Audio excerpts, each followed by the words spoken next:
Oberman, joined by the CEO at RocketFuel Payment Solutions, Peter Jensen. As always, Peter, it's so great to see you. Thanks for having me again. My pleasure. And part of why I'm so thrilled to see you every week is that we get to chat about the comings and goings of what's happening in crypto and blockchain technology week in and week out. And after a very rough few weeks with SEC sanctions and lawsuits in the US, sort of crippling crypto exchanges there, Bitcoin may have gotten some validation with this new news story from the IMF pushing for central bank digital currencies and interoperability between countries to have these CBDCs. So I just want to know, based on your experience through RocketFuel and the blockchain technology that it supports, how do you feel about the IMF stepping forward and essentially maybe adding value to blockchain and crypto technology and validating that it's here for the long term? Yeah, I think it is great. I'm a big proponent of CBDCs. I think that, as we've talked about, the fact that we can have digital assets based on blockchain technology is a big win for a lot of different people around the world in different aspects. And I do believe that the vast majority of regular people, they want a digital currency that does not fluctuate up and down, and the CBDCs are great. And to imagine that we have one currency across the entire globe is perfect. So it's validating that they can see the value of a digital currency, and I welcome it very much. And what would the world look like if there was one or maybe just a handful of major CBDCs that were interoperable worldwide, especially for places that have barriers to banking systems? Yeah, it is. There are two groups of beneficiaries, I would say.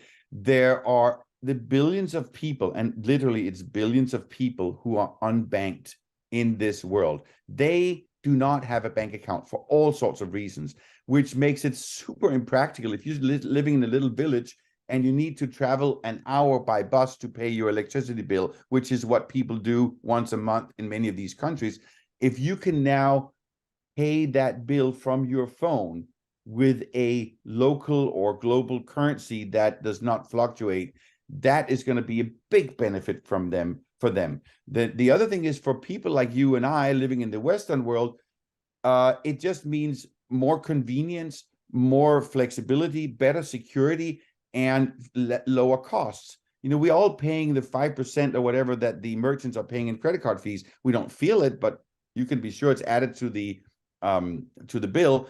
And having a more efficient way of moving money within our society is going to benefit us all. It's, again, like there was nothing wrong with the old taxi system. It worked. It's just more efficient, cheaper, more reliable, and better now.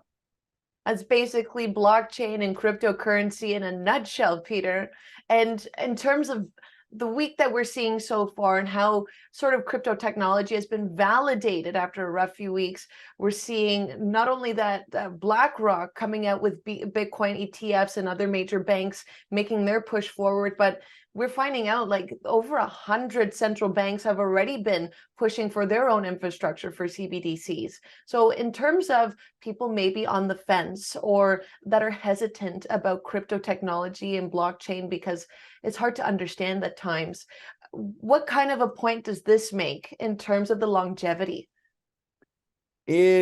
I mean, we see it. If you read the news every single day, we see countries moving forward with this. As you said, 114 countries. You mentioned BlackRock that's launching a Bitcoin ETF here in the US. We all know that the US is behind the rest of the world when it comes to crypto and CBDCs. But the fact that the big guys are now moving into this space, it's going to validate it. There are a lot of people who have their Fidelity and Schwab accounts. I don't know if you saw that, but Schwab and Fidelity here in the US, they also launched an exchange just like Coinbase and Binance and all the others, right? So now they're launching an exchange, and there are customers in Fidelity that have had their money there forever, and they may have been on the fence to jump into the Coinbase world. But once you can start trading Bitcoin from your existing platform, Schwab, Fidelity, and I've seen many others who have applied for a custody license then that's going to just continue to build the confidence in our society. And we're definitely seeing the confidence in the price of Bitcoin right now, surging over 30K.